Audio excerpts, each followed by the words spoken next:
Hey, it's Tom from Tom's Toons. Today we're installing the marine cohorn from PontoonStuff.com. We have three options on this install. We can either install it under the deck of the boat, we can install it under the console of the boat, or we can install it where I prefer and where this one's going, under the front seat. I'm going to need two stainless steel, these are Phillips head number 8 screws, in order to put it in place. If you're installing it underneath the deck of the boat up front, I try to just put it where you're not going to have a lot of water flow. So as far forward as possible, we're not going to get a whole lot of splashing and spraying. This is a PontoonStuff.com harness. I have a horn power. It's an orange with a white stripe, or a white with an orange stripe. So you have 3 grounds. You're going to pick your thickest of the ground options, which would be this wire. That would be my power and my ground. On my horn, the white stripe is indicating power, and the solid black is ground. We go look under the console real quick.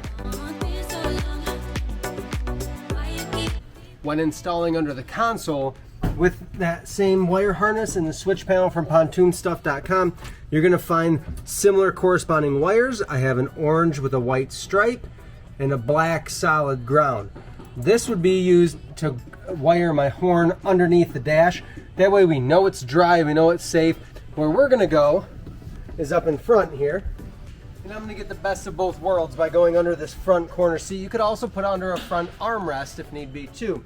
This way it's going to stay dry, it's going to be out of the way. I'm going to put it forward. What I've done here is I've drilled a hole down through the deck and the seat base. I've pulled my orange and white wires up through, and before I splice this in, I'm just going to screw this in place. The noise comes out in this opening. I'm just going to aim it forward. So I slide it in here.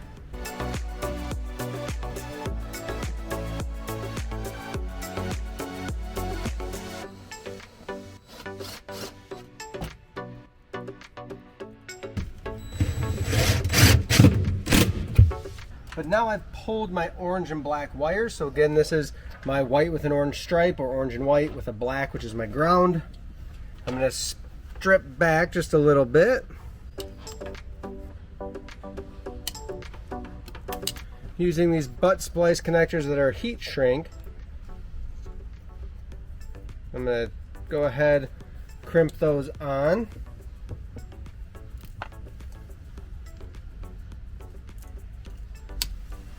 And I'll pull my wire from my horn,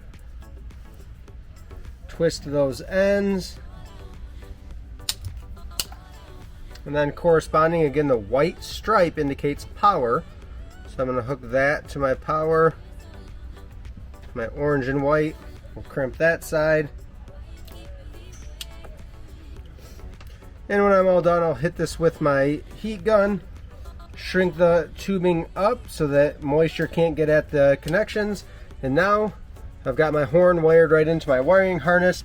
We've got our horn in place. We can still use this for storage, life jackets, whatever need be, but it's forward, it's protected from moisture, so it's going to last a lot longer.